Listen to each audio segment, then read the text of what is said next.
Assalamualaikum warahmatullahi wabarakatuh. Halo teman-teman semua, kembali lagi dengan channel Usman Nugi. Baiklah, di kesempatan kali ini kami kembali akan membahas terkait dengan soal-soal untuk kompetensi teknis P3K Guru di tahun 2021. Tentunya ini berkaitan dengan soal-soal pedagogik dan profesional. Oleh karena itu silakan disimak video sampai selesai. Dan seperti biasa, sebelum kita lanjut ke pembahasan soal, bagi rekan-rekan yang baru pertama kali menemukan channel ini atau yang belum tekan tombol subscribe-nya, silakan ditekan tombol subscribe sekarang juga agar saya akan mengupdate soal-soal terbaru terkait dengan kompetensi teknis P3K Guru tahun 2021 rekan-rekan yang pertama kali mendapatkan notifikasinya. Oke, terima kasih. Kita langsung saja ke pembahasan soal yang pertama. Oke, ini soal pertama. Di sini soalnya, Ari adalah anak rajin. Sebentar, saya gunakan pena terlebih dahulu. Ari adalah anak rajin, memiliki sikap yang baik, ya, dan bahkan sering mewakili dalam kegiatan Olimpiade Sains Nasional. Tapi hasil laporan belajar, dia memiliki 5 nilai di bawah KKM. Tindakan Anda sebagai wali kelas adalah A. Siswa tersebut tetap naik kelas dengan pertimbangan peserta OSN. B. Meminta masukan dari guru-guru terkait baik tidaknya. C. Mendiskusikan dengan orang tua Ari terkait masalah ini. D. Tidak naik kelas karena tidak memenuhi kriteria kenaikan kelas. E. Naik kelas karena sikap Ari baik. Jadi silakan dipilih teman-teman terkait dengan tindakan kalau seandainya rekan-rekan sekalian di posisi sebagai wali kelas, apa yang harus dipilih seperti itu. Oke, kita langsung saja ke pembahasan terkait dengan soal ini, di mana untuk kriteria kenaikan kelas itu sesuai dengan Permendikbud nomor 23 tahun 2016 yang bisa menjadi acuan kita. Yang pertama yaitu KI 1 dan KI 2 kompetensi sikap minimal baik. Kemudian yang kedua KI 3 dan KI 4 itu harus tuntas. Dan yang ketiga, nilai di bawah KKM tidak tuntas tidak lebih dari 3. Jadi sini jawabannya yaitu D, yaitu tidak naik kelas karena tidak memenuhi kriteria kenaikan kelas. Walaupun anak tersebut itu mewakili dalam kegiatan Olimpiade Sains Nasional seperti itu. Kita ke soal nomor 2. Pak Idi sedang melaksanakan proses pembelajaran di mana siswa disuruh mengolah buah segar untuk dijadikan minuman. Model pembelajaran yang tepat adalah A. Problem based learning, B. Project based learning, C. Contextual teaching and learning, D. Inquiry learning, dan E. Cooperative learning.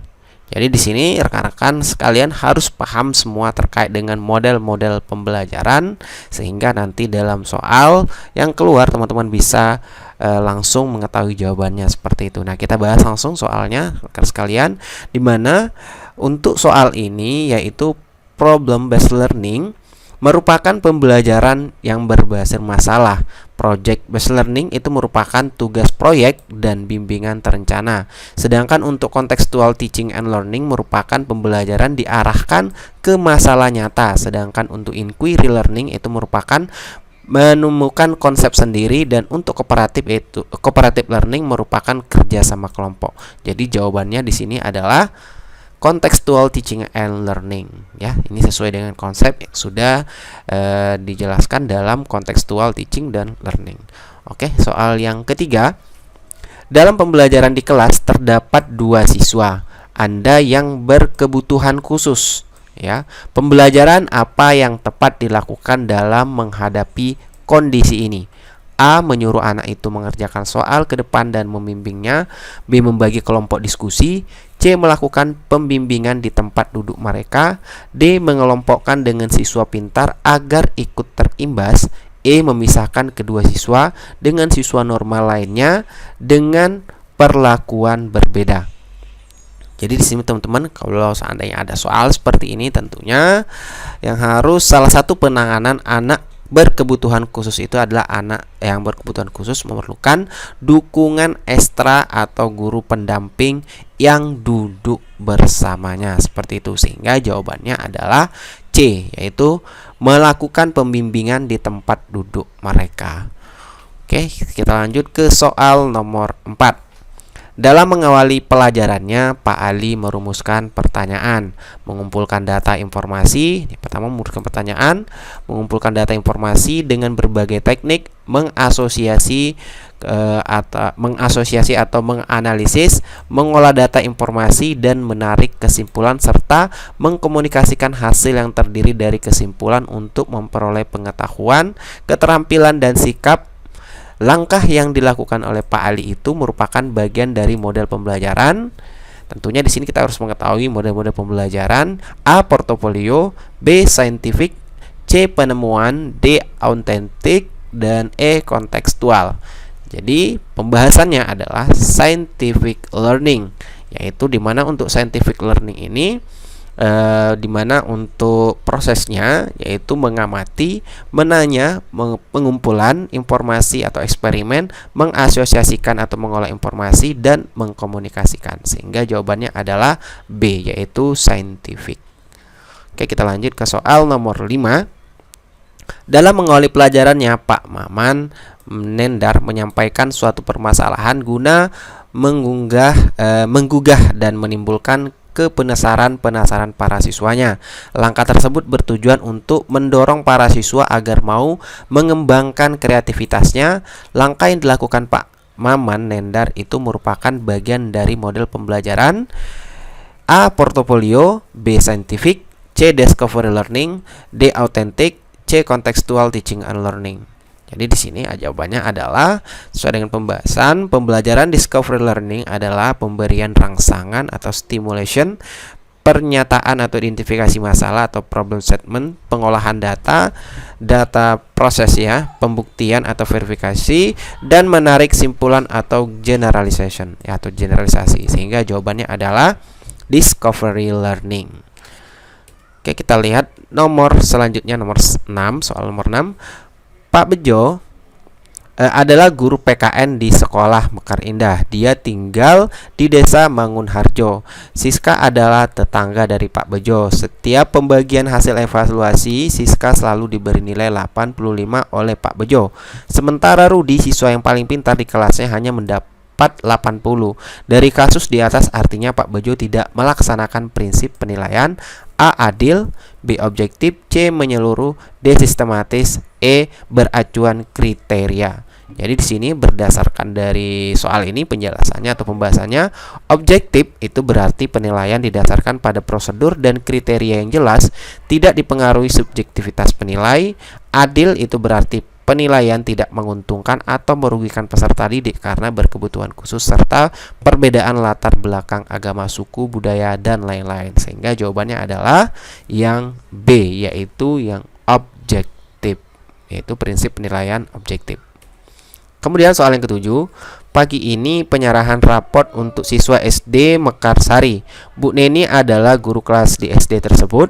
Saat sehabis pembagian raport, tiba-tiba Bu Neni didatangi oleh orang tua murid sambil marah-marah dan menggerutu karena nilai anaknya jelek. Padahal menurutnya anaknya adalah siswa yang pintar. Bu Neni kemudian menjelaskan teknik, prosedur, dan hasil pengolahan nilainya dari nilai harian, PTS, dan pasnya, serta nilai sikap siswa dengan buku catatan penilaian yang lengkap.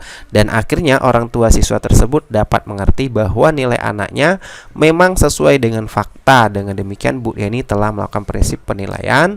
Jadi sini soalnya cukup panjang teman-teman. Jadi tentunya ini perlu analisis ya. Kita baca secara cermat sebelum menjawabnya. Dan di sini pilihannya ada adil, objektif, menyeluruh, sistematis, akuntabel. Sehingga pembahasannya adalah, jadi pada kasus soal di atas itu Bu Neni menjelaskan teknik, prosedur, dan hasil pengolahan yang merupakan prinsip penilaian akuntabel, yang berarti penilaian dapat dipertanggungjawabkan baik dari segi teknik, prosedur, maupun hasilnya. Sehingga pilihan jawabannya adalah akuntabel. Oke, kita lanjut ke soal nomor 8. Dalam proses pembelajaran, agar proses pembelajaran dapat berjalan efektif, maka guru perlu mempunyai sikap sebagai berikut, kecuali yang A. Mendorong peserta didik untuk membuat keputusan sendiri, memberi balikan dan pengayaan bagaimana diperlukan. C. Mengusahakan suasana belajar yang menyenangkan. D. Memasukkan unsur yang tidak diperkirakan sebelumnya. E. Menjadi fasilitator dalam proses pembelajaran. Dan jawabannya adalah berdasarkan pembahasan, agar proses pembelajaran dapat berjalan dengan efektif, maka guru perlu mempunyai sikap yang pertama adalah mendorong peserta didik untuk membuat keputusan sendiri, kemudian mengusahakan suasana belajar yang menyenangkan, dan memasukkan unsur yang tidak diperkirakan sebelumnya, menjadi fasilitator dalam proses pembelajaran, sehingga yang kecualinya adalah memberi balikan dan pengayaan sebagaimana diperlukan. Tentunya ini untuk setelah proses penilaian ya, kalau untuk yang B ini. Kita lanjut ke nomor 9. Agar peserta didik bereaksi terhadap materi yang kita berikan, maka gambar yang akan digunakan sebagai media pembelajaran dalam proses belajar SR haruslah A. berwarna gelap, B. seminimal mungkin, C. berwarna-warni, D. semaksimal mungkin, E. berwarna cerah. Jadi jawabannya adalah, jadi proses belajar SR atau stimulus respon adalah upaya untuk membentuk hubungan stimulus respon sebanyak-banyaknya. Maka dalam proses belajar haruslah semaksimal mungkin, sehingga jawabannya adalah yang D. Selanjutnya nomor 10, pada waktu mengajar, guru memberikan hadiah ataupun pujian kepada peserta didik yang berhasil menjawab atau menyelesaikan sebuah soal.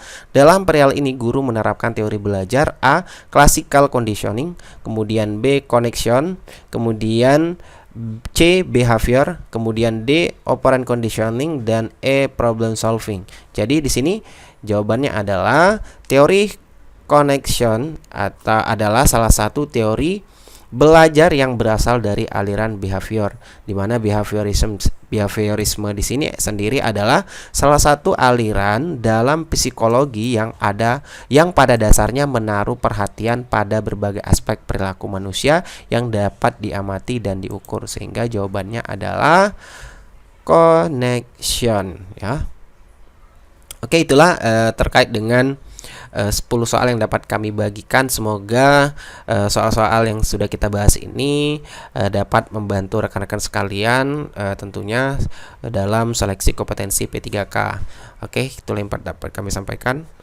Semoga bermanfaat. Assalamualaikum warahmatullahi wabarakatuh.